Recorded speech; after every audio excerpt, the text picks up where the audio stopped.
Assalamualaikum solih-solihah. Bagaimana nih kabarnya? Semoga senantiasa sehat ya.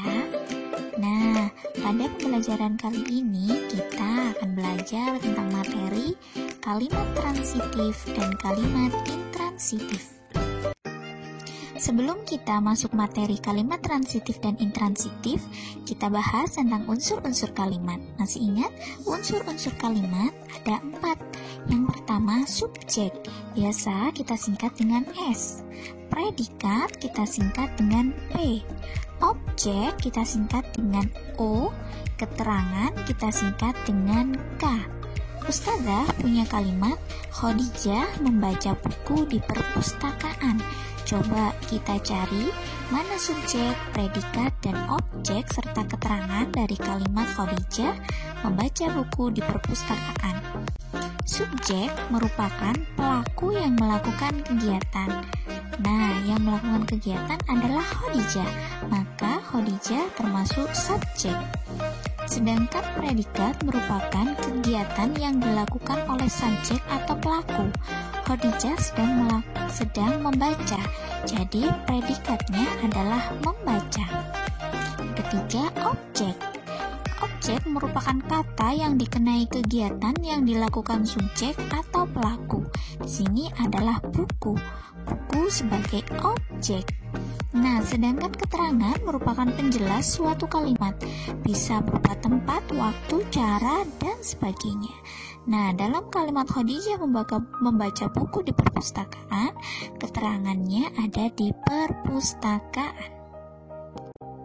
Solih-solihah, ada yang tahu tidak ya, apa itu kalimat aktif?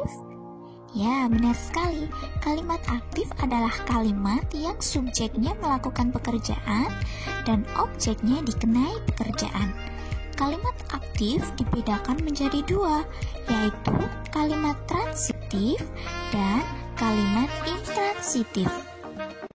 Nah, sekarang kita masuk pada inti pembahasan, yaitu kalimat transitif. Kalimat transitif merupakan kalimat yang terdiri atas 3 unsur wajib. Apa saja itu? Yang pertama, subjek, predikat, dan objek. Kalimat transitif adalah kalimat yang selalu memerlukan objek. Jika tanpa objek, maka kalimat transitif menjadi tidak lengkap atau salah. Contohnya, ayah minum kopi. Ayah kita sebut dengan S atau subjek. Minum predikat, kopi menjadi objek. Jadi susunannya adalah ayah minum kopi, subjek, predikat, dan objek. Contoh yang kedua, Umar bermain bola di lapangan.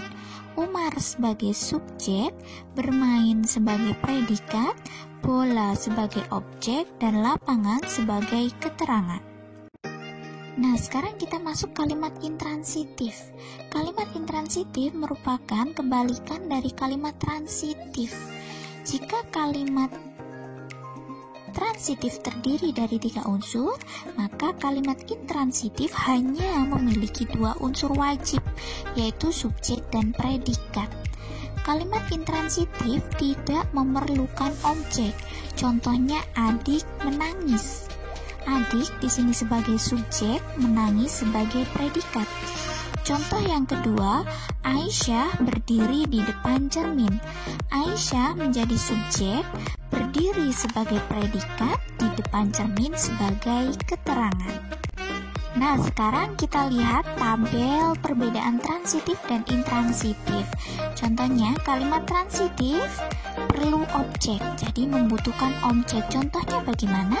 Lani memetik jambu, atau Yopi menyanyikan lagu Indonesia Raya. Jadi terdiri dari 3 unsur, subjek, predikat, dan objek. Sedangkan intransitif tidak perlu objek, hanya terdiri dari subjek dan predikat. Contohnya, Lani menangis, Yopi bernyanyi. Kalimat transitif maupun kalimat intransitif dapat memiliki unsur tak wajib seperti keterangan waktu atau keterangan tempat. Wah, solih-solihah. Tadi kita sudah belajar tentang kalimat transitif dan kalimat intransitif. Sekarang Ustazah punya tugas ya untuk kalian. Yang pertama, silakan kalian membaca teks cerita yang berjudul Tak Muat Lagi. Setelah membaca, silakan kalian mencari kalimat transitif dan kalimat intransitif dalam teks cerita Tak Muat Lagi. Kemudian kalian tulis atau ketik kalimat transitif dan intransitif yang kalian sudah temukan dalam teks cerita. Setelah selesai tugasnya, silakan dikirim tugasnya lewat Google Classroom. Tetap semangat mengerjakan ya solih-solihah. Alhamdulillahirrabbilalamin. Hari ini kita sudah belajar tentang kalimat transitif dan kalimat intransitif. Semoga bermanfaat ya solih-solihah. Ustazah akhiri dulu. Wassalamualaikum warahmatullahi wabarakatuh.